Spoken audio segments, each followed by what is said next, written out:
भाई और बहनों, मैंने यह आंदोलन 1917 में शुरू किया था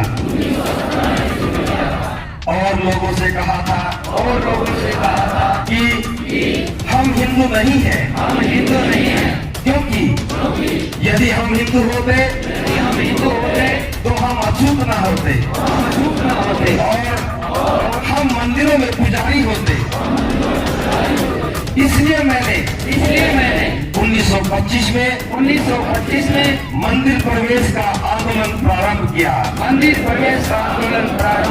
यह कारवां आज जिस जगह पर है, उस जगह पर मैं इसे बड़ी मुसीबतों के साथ लाया हूँ।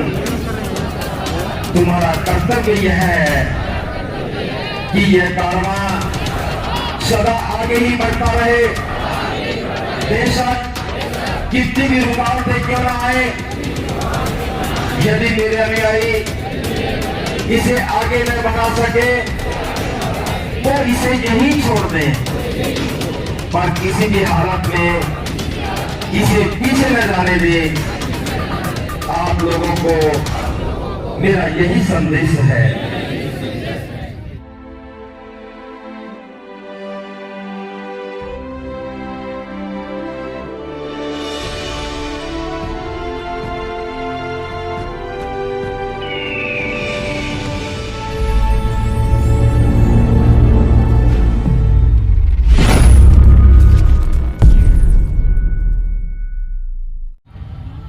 हम पिछले 7 वर्षों से ज्यादा समय हो गया बाबा साहब की भावनाओं को नहीं समझ पाए, लेकिन आज मैं कोशिश कर रहा हूं। आज मैं आपके सामने कह रहा हूं, जिस रूप में बाबा साहब ने कहा, जिन शब्दों को बाबा साहब ने कहा, उसी भाव के साथ,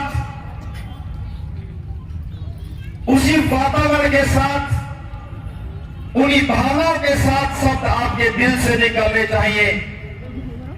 हो सकता है कि मैं न्याय ना कर पाऊं, बाबा साहब के भाषण को ठीक से ना पढ़ पाऊं, लेकिन मेरी भावनाओं में रति भर भी कमी नहीं होगी और मैं चाहता हूं उस कमी को आप भी ना होने दें।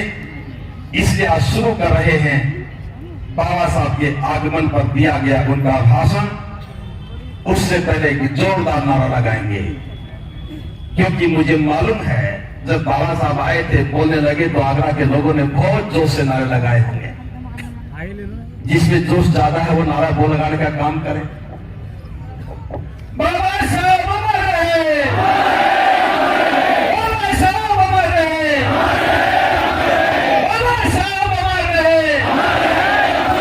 बंदे राहुल आए हैं, बंदे राहुल आए हैं। मैंने तो 18 मार्च 56 के लिए कहा था, ये 23 में आ गए। अब हम शुरू कर रहे हैं। जैसा मैं बोलूं वैसे ही आपको बोलना है। मेरे भाई और बहनों, मैंने यह आंदोलन 1917 में शुरू किया था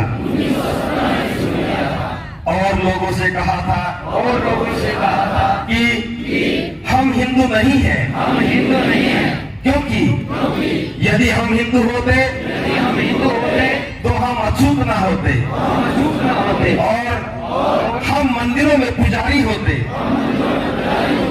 इसलिए मैंने 1925 में मंदिर प्रवेश का आंदोलन प्रारंभ किया। उसका कारण यह नहीं था कि हमें देवताओं की पूजा करनी थी, बल्कि हमें अपने अधिकारों के लिए दृढ़ प्रतिज्ञ होना था। यदि मैं हिंदू हूँ तो मुझे आजादी मिलनी चाहिए और मंदिर में पूजा करने व पुजारी बनने का अधिकार होना चाहिए। इस पर हिंदुओं ने घोषणा की कि उनके धर्म में छूत का कोई स्थान नहीं है। छूत का कोई स्थान नहीं है। इसके बाद ही 19 मार्च 1927 को मैंने रत्नागिरी जिले में महार तालाब सत्याग्रह शुरू किया। ताकि अछूतों को तालाब से पानी लेने का अधिकार मिल सके। उसके बाद हिंदुओं का पाखंड उभर कर सामने आ गया। जो हम सबको मालूम है जब तक शास्त्र और हिंदू हैं और शंकराचार्य उनकी गद्दी पर विराजमान है, वे किसी को स्वतंत्रता नहीं दे सकते। हमें मुक्ति दिलाने की बात तो अचंभित करने वाली ही है। हिंदू धर्म का आंतरिक उद्देश्य केवल ब्राह्मणों और गायों की रक्षा करना है। जिस किसी ने गाय और ब्राह्मण की रक्षा की उसे राजा बना दिया। उसके धर्म का यही एकमात्र लक्ष्य है और उद्देश्य है। यही कारण है कि आज तक न तो इस्लाम ने और न ही हिंदू धर्म ने अछूतों के हित के बारे में कुछ भी सोचा। हमें निर्णय लेना चाहिए कि भविष्य में भारत में हम शासक होंगे। हमें गुलामी की भूमिका करते रहने से इनकार करना है और उस स्थिति को स्वीकार करने से मना करना है जिसमें हम लोगों से मालिक नहीं बल्कि सेवकों के रूप में व्यवहार किया जाता है। दुनिया के तमाम धर्मों में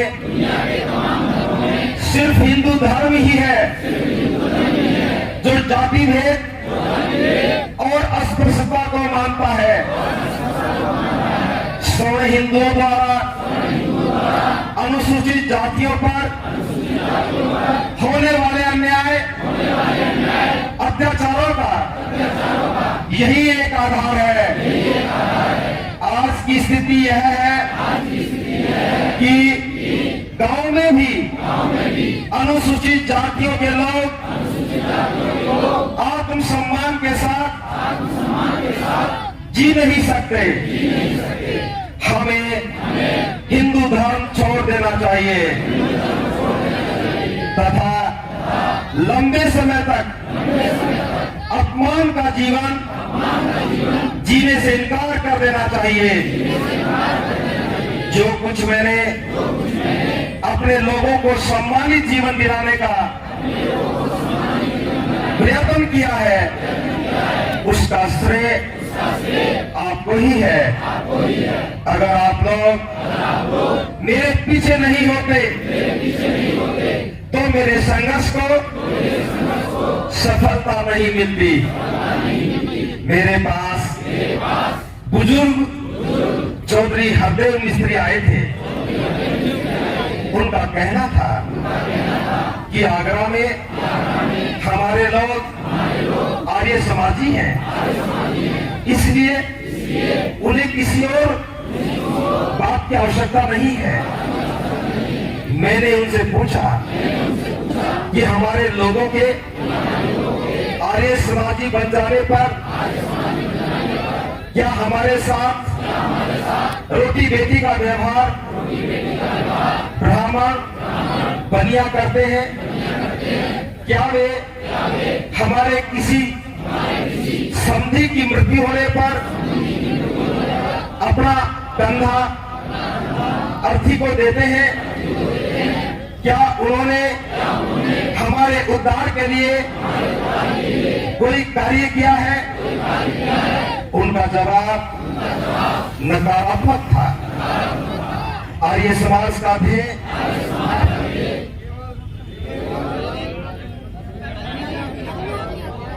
कन्या की हत्या को रोकना और विधवा विवाह करना है। यह पुरानी शराब को नई बोतल में डालकर और नया लेबल लगाकर बेचने का प्रयास है। आर्य समाज हो, ब्रह्म समाज हो या हो राधा स्वामी का मत, कोई भी हमारा उद्धार नहीं कर सकता। हमारा उद्धार हमें अपने आप ही करना होगा। पंडित रतन कुमार पीपल ने मुझसे कहा कि आगरा के एक वरिष्ठ एवं अनुभवी कार्यकर्ता हमारी शेड्यूल कास्ट फेडरेशन से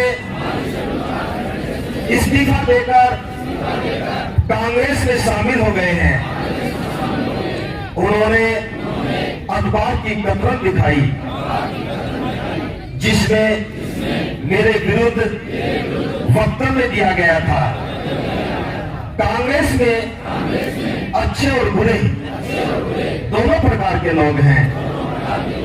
उसमें लुटेरे भी बहुत हैं और शोषकों अत्याचारियों की संख्या भी अधिक है।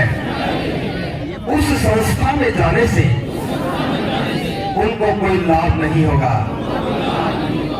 दलित वर्ग के लिए यह उचित समय है। उन्हें अपनी पार्टी के झंडे तले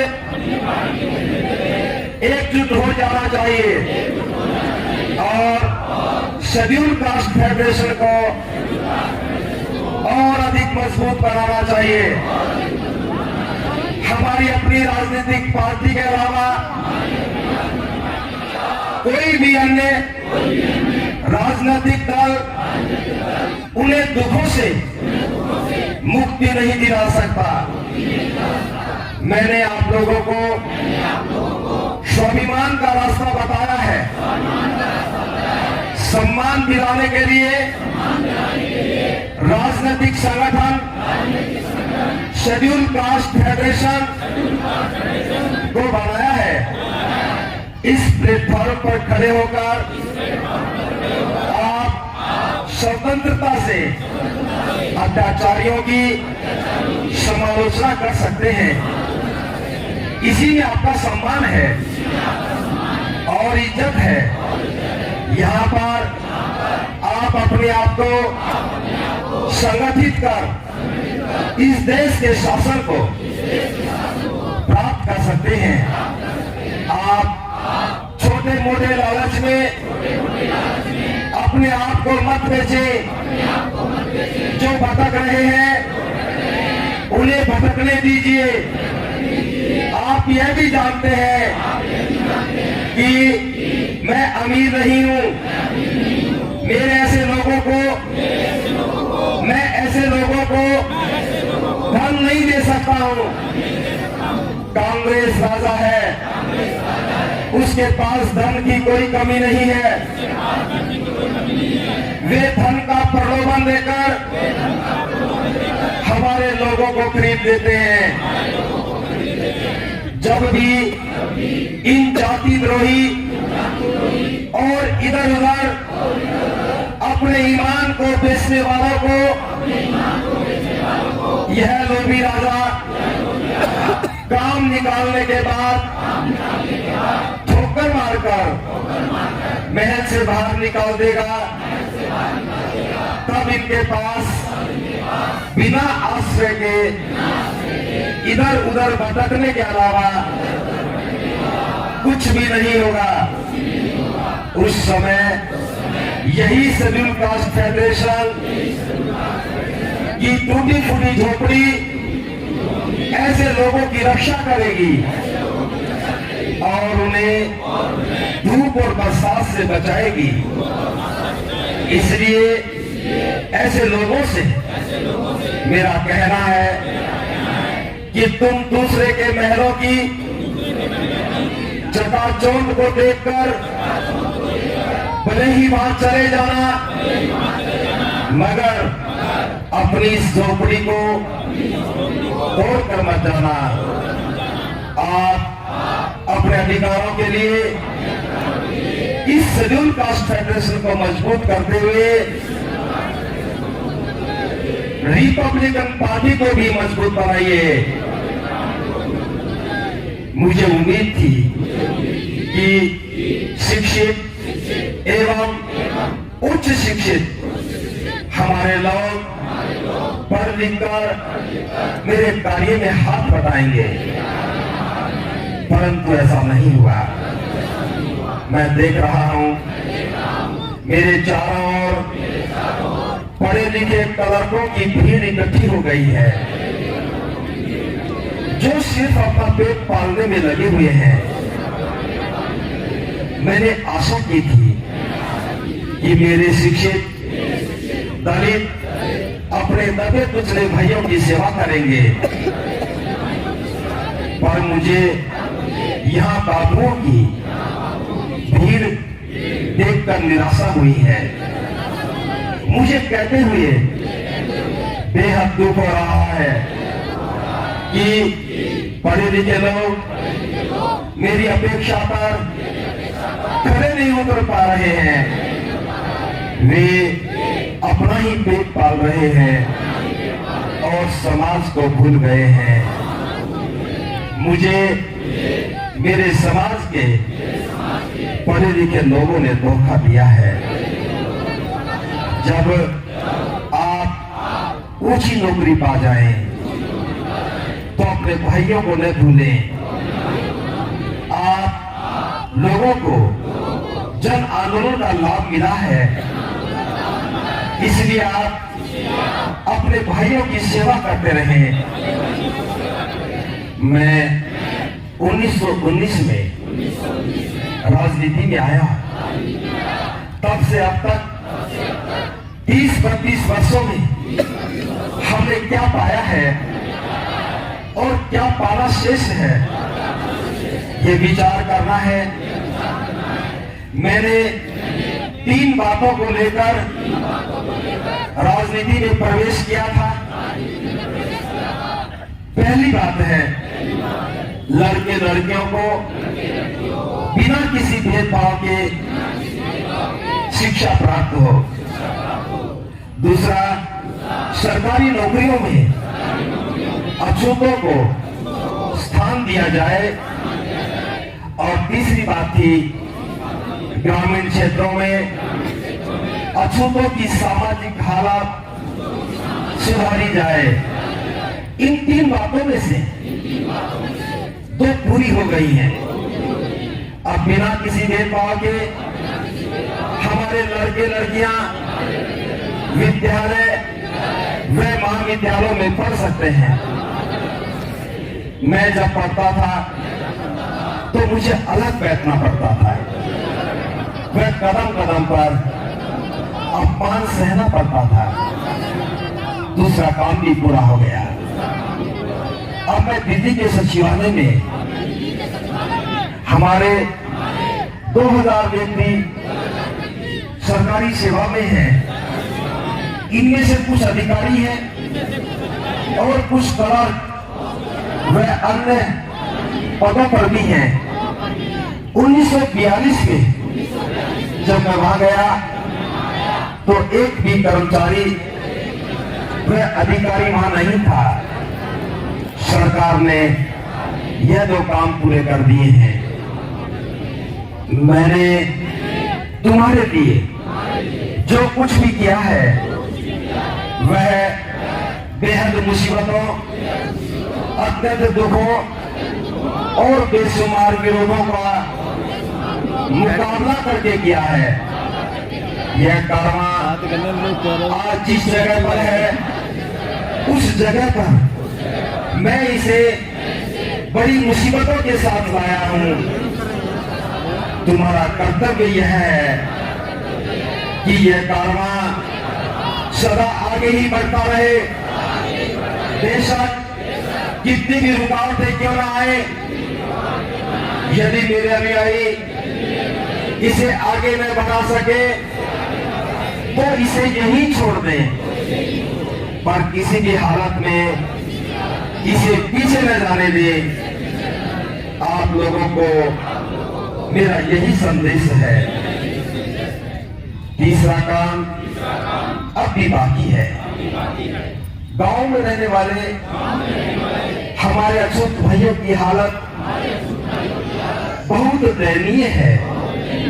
उन्हें जानवरों से भी बढ़कर जीवन व्यतीत करना पड़ा है। मारपीट की घटनाएं तो हर रोज होती रहती हैं। उनकी लड़कियों तक को ऊंची जाति के लोग उठा ले जाते हैं। मैं उन भाइयों से कहता हूं कि ऐसे गांवों को त्याग दो। जहां सम्मान नहीं वहां रहने से क्या लाभ। पेट तो कुत्ते भी भर लेते हैं, लेकिन हमें स्वाभिमान से जीवन जीना चाहिए। इसलिए जहां जुल्म और अत्याचार हो उस जगह को छोड़ देना चाहिए। मैं इस कार्य को भी पूरा करूंगा। मैंने प्लानिंग कमीशन की रिपोर्ट देखी, उसमें बहुत सारी बंजर जमीन पड़ी है। मैं अपने अछूत भाइयों से कहता हूं कि वे आए और उस जमीन पर कब्जा करें और वहीं पर बस जाएं। सरकार को इसकी माल गुजारी दे। वहां न हिंदू होगा और न कोई जुल्म करने वाला। हजामत बनाने से लेकर जूता बनाने, तेल पेरने, कपड़े सीने जैसे उपयोगी काम सब मिलजुल करके करें। मैं ऐसे 10-20 गांव बसाऊंगा। इसके लिए मैं लाठी लेकर आगे आगे चलूंगा। भाई और बहनों, मैं आपको धार्मिक मंच देने जा रहा हूं। धर्म के बिना हमारा आंदोलन जीवित नहीं रहेगा।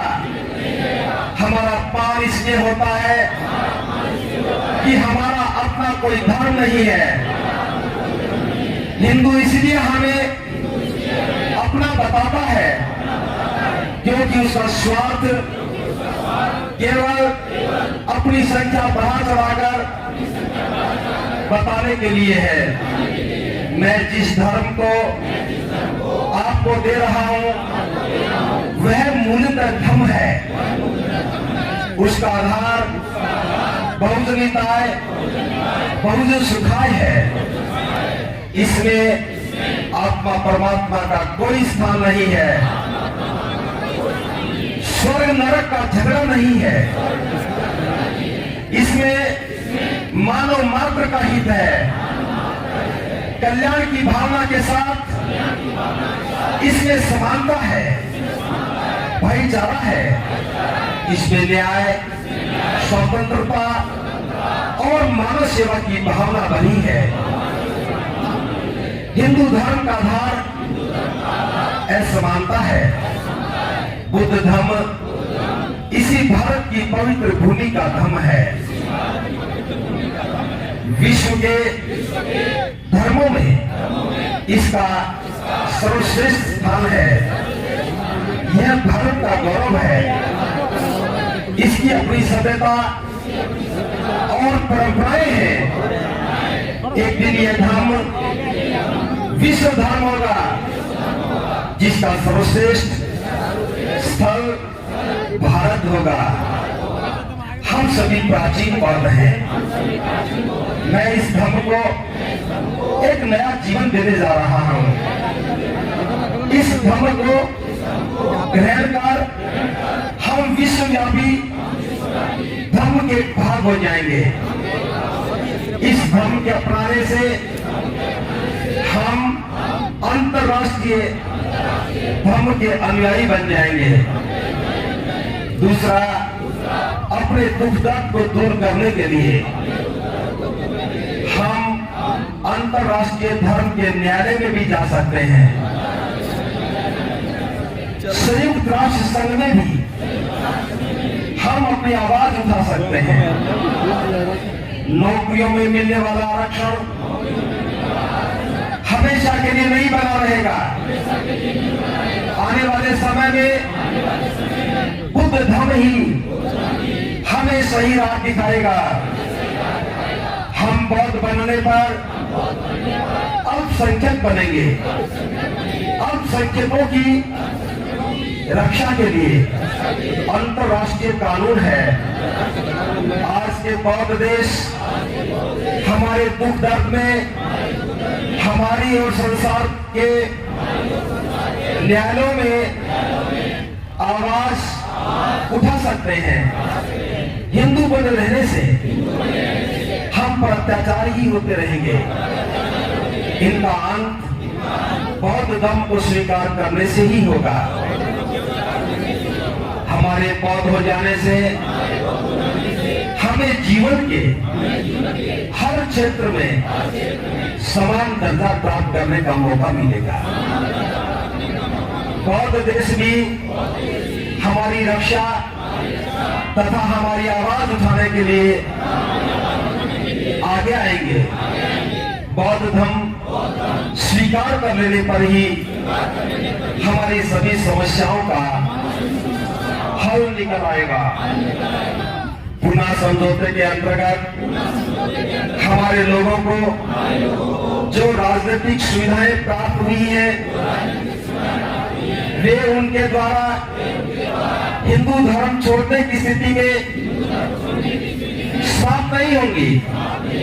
मैंने इस्लाम, हिंदू, ईसाई व बौद्ध आदि धर्मों का तुलनात्मक अध्ययन किया है और मैं इस नतीजे पर पहुंचा हूं कि बौद्ध धर्म से महान कोई और धर्म नहीं है, बल्कि बौद्ध धर्म ही ऐसा धर्म है जिसमें मनुष्यों के बीच सच्ची समानता है। आज तो आपके लिए आरक्षण है, परंतु जब ये आरक्षण खत्म हो जाएगा तब आप क्या करोगे? इसलिए मैं कहता हूं कि अपने पैरों पर खड़े हो जाओ। एक तरफ आप नारा लगाते हैं कि छुआछूत दूर हो और दूसरी तरफ कहते हो कि हमें आरक्षण दो क्योंकि हम अछूत हैं। यानी छुआछूत जारी रखो। यह गड़बड़ घोटाला कब तक चलेगा? हमारे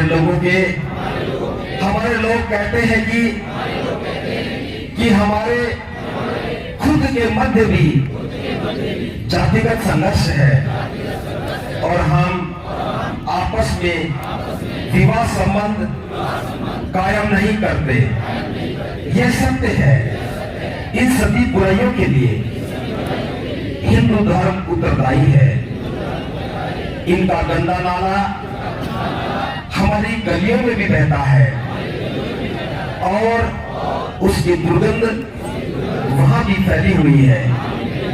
मैंने इसे किसी तरह साफ करने की चेष्टा की, पर हमारे ही कुछ लोग ने मुझे ऐसा नहीं करने दिया।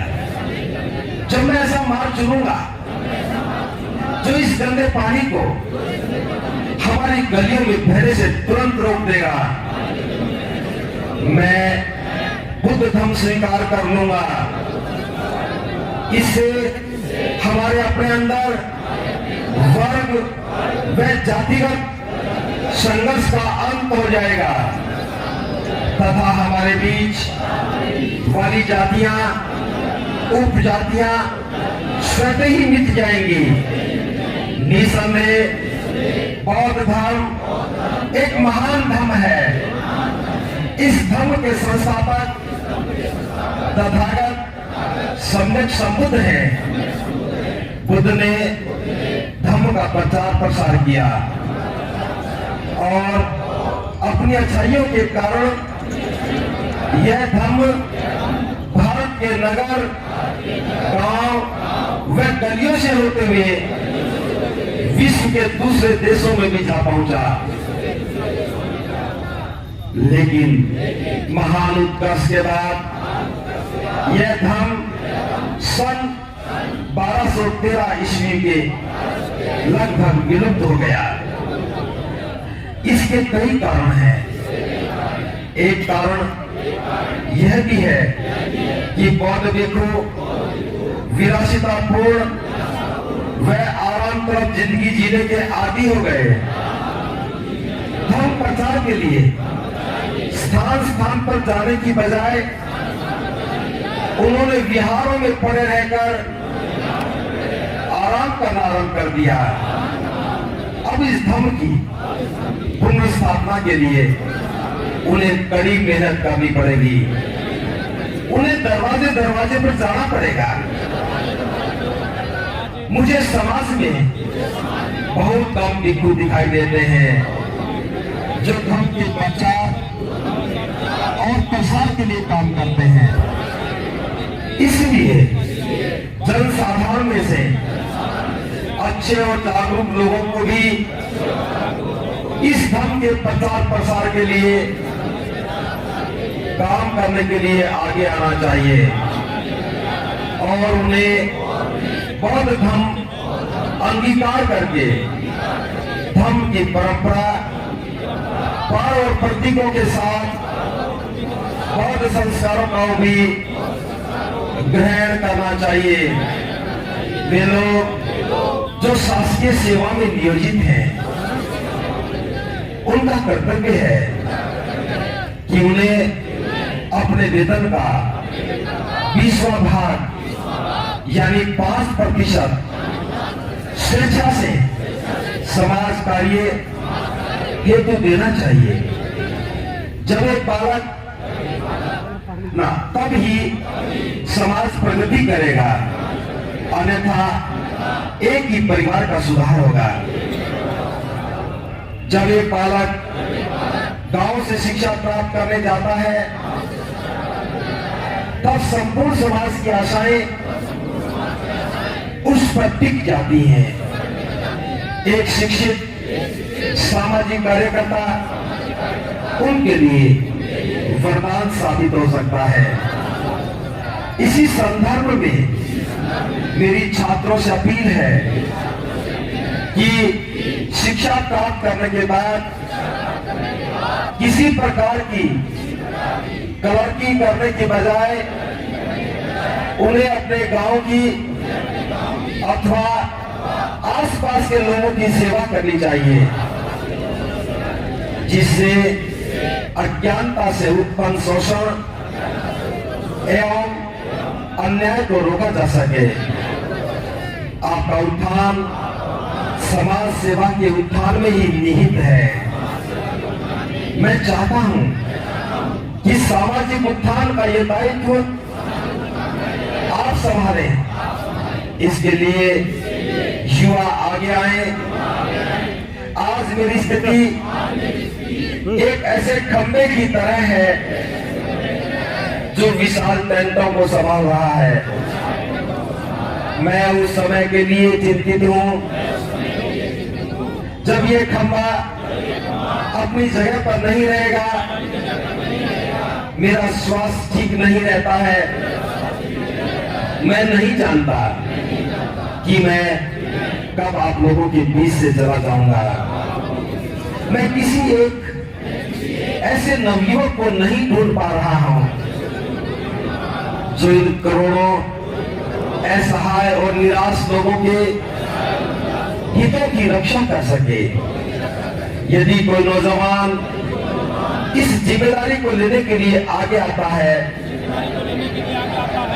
तो मैं चैन से मार सकूंगा। आपने काफी देर तक बैठे रहकर मुझे शांतिपूर्वक सुना। आप सभी का आभार।